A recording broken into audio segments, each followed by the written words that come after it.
Expand introduction. Describe Marcus's daily life, flashbacks to Elena. Build up. Specific instances of funding, emotional moments with Leo. Inciting. Detailed party photos, Marcus's reaction. Conflict. More on rumors, social worker visit. Rising. In-depth vet meetings, hacking scenes ethically. Discoveries. Twist. Step-by-step unveiling of scheme. Climax. Hearing details, raid. Resolution. Collective success, reflection. Final word count aim. 3,000. Marcus Thompson woke to the familiar grind of his alarm clock at 5:30 a.m. The same routine he'd followed for nearly 50 years. The small house in Hamtramck, a dense, multicultural enclave in Detroit, creaked under his footsteps as he shuffled to the kitchen. Coffee brewed strong and black, just like Elena used to make it. 15 years since her passing, and the ache still lingered, a quiet companion in the empty rooms.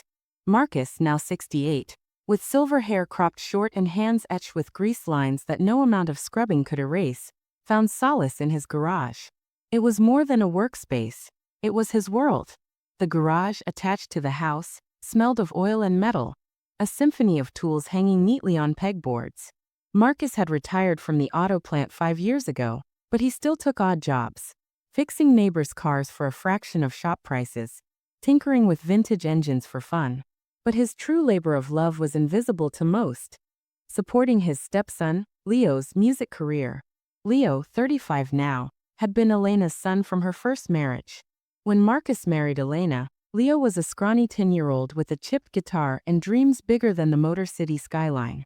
Marcus had stepped in without hesitation, becoming Pops, in every way that mattered. Over the years, that support had tallied up. $500 for Leo's first professional demo tape. $2,000 for a used tour van that Marcus rebuilt himself. Studio time in Chicago, $300 a session, adding up to thousands. Promotional materials, website hosting. Marcus's eyes widened. Leo's involved? His contract's public-ish. $100,000 advance. Way over market for a newbie. Tied to investors. They needed more. Jamal installed cams, Rosa prepped legal docs. Marcus, restless, dusted off his harmonica. Elena had loved his blues playing. He'd set it aside for Leo's dreams. Now blowing notes in the garage, he felt alive. A breakthrough came via Hank's ethical search. A leaked email chain from an Apex data breach reported on dark web forums. Leo's name appeared. New signee for wash cycle. Clean $200K through tours. Leo's a pawn, Hank said. But he signed knowing. Marcus's world spun.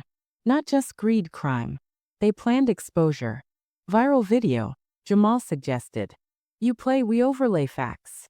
Rosa connected with Mia Torres, a journalist blogging on Detroit music corruption. She's legit. Broke a payola story last year. First video, Marcus in the garage, harmonica wailing a blues riff. Lyrics raw. Poured my soul into your strings / now you cut the ties, pull the rings. Text overlays. Apex Records, fame or fraud? Uploaded to YouTube, shared on X. Views climbed, 505,000. Comments. This hits home. Expose them. Leo fired back. Cease and desist. Defamation. Retract or sue. But momentum built. Mia's article. Mechanics Blues. Stepdad versus Shady Label. Tips poured in. A ex-Apex producer messaged. Slates tied to Sinaloa cartel. Artists are fronts. Kilo, a rapper dropped by Apex, met Marcus at a diner. Leo knew. Saw him at a meeting with Slade's goons. Cash handoffs. Evidence mounted. Bank wires, witness statements. Marcus reported to FBI anonymously via Mia. Hearing day. Courtroom tense. Leo testified, eyes averted. Marcus raised me, but he's slipping. Cancelled support suddenly. Sign of confusion. Cross-exam. Marcus's lawyer shredded him. How much did he give? $42,000. And Apex, your deal's under investigation. Judge ruled. No evidence of incompetence. Petition denied. Then, quietly, FBI's looking into Apex. Even gas money for gigs across Michigan and Ohio. Marcus kept meticulous records in a worn ledger. $42,350 total, drawn from his pension, savings, and the life insurance payout from Elena. He never complained. Kid's got talent, he'd say to himself, flipping burgers on his grill alone while Leo chased spotlights. Hamtramck buzzed with life outside his door.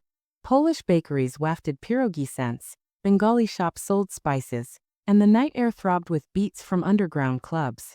The local music scene was vibrant. Hip-hop ciphers in parks, jazz jams in basements, rock shows in converted warehouses.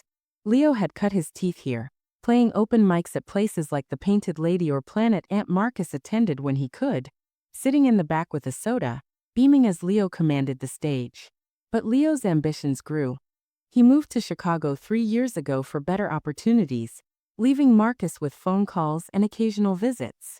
One Tuesday in early 2025, Marcus's phone lit up with a text. "Pops, call me. Big news." His heart skipped. Leo's voice on the line was triumphant. "Signed with Apex Records. Album deal, tours, the whole thing. This is it." Marcus grinned, his rough voice cracking with emotion. "That's incredible, son. When's the signing party?" "I'll be there." A hesitation. "It's label execs and industry peeps mostly. Not sure it's your vibe, Pops. But thanks for everything." Marcus swallowed the disappointment. "All right. Proud of you, Leo." That night, curiosity got the better of him. He opened Twitter, X they called it now, and searched Leo's handle. Photos flooded the screen. Leo in a sleek suit, champagne flute in hand, surrounded by suited executives and his biological father's family. Uncles, aunts, cousins Marcus had met once. Smiles all around in a swanky Chicago loft. Caption: "Family first. Grateful for the blood that got me here." A reply from Leo to a fan.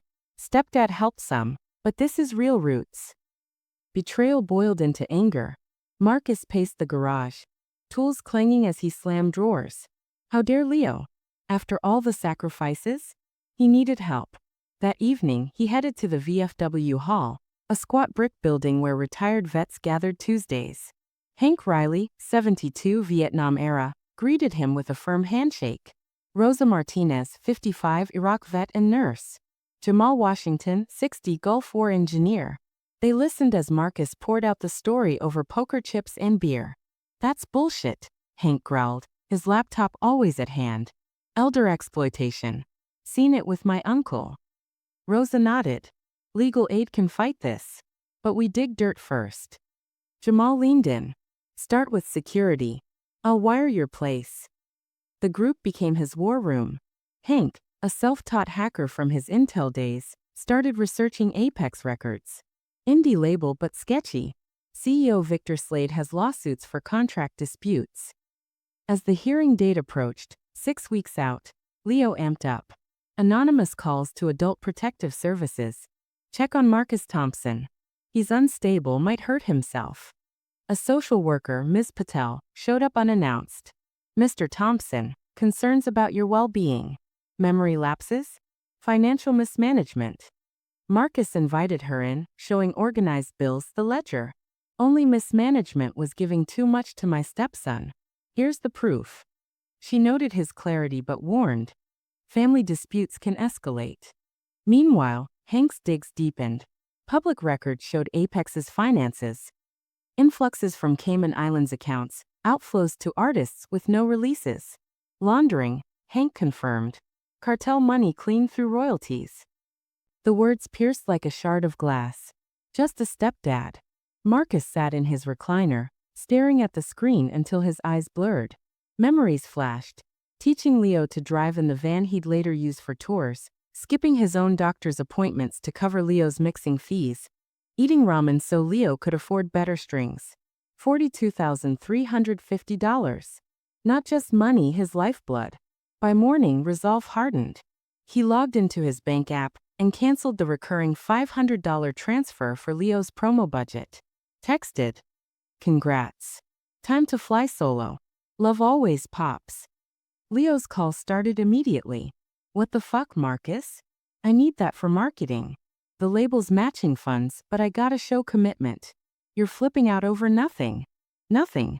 Marcus's voice steadied. "You cut me out, Leo. Called me just a stepdad. I'm done being your bank. The line went dead. Then the rumors began.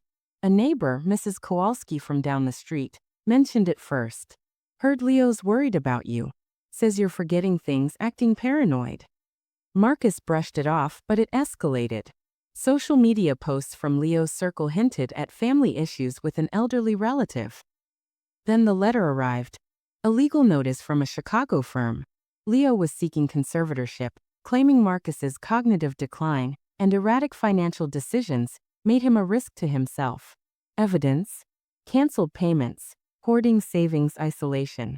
The petition aimed for control of Marcus's $150,000 nest egg, his retirement, Elena's and stay clean. Post-hearing, Leo cornered Marcus. You destroyed me. You destroyed us, Marcus replied. Walk away. Raids hit apex days later. Slade arrested for laundering. Leo cooperated, lost everything, moved away. Marcus's videos went mega viral, 10 million views.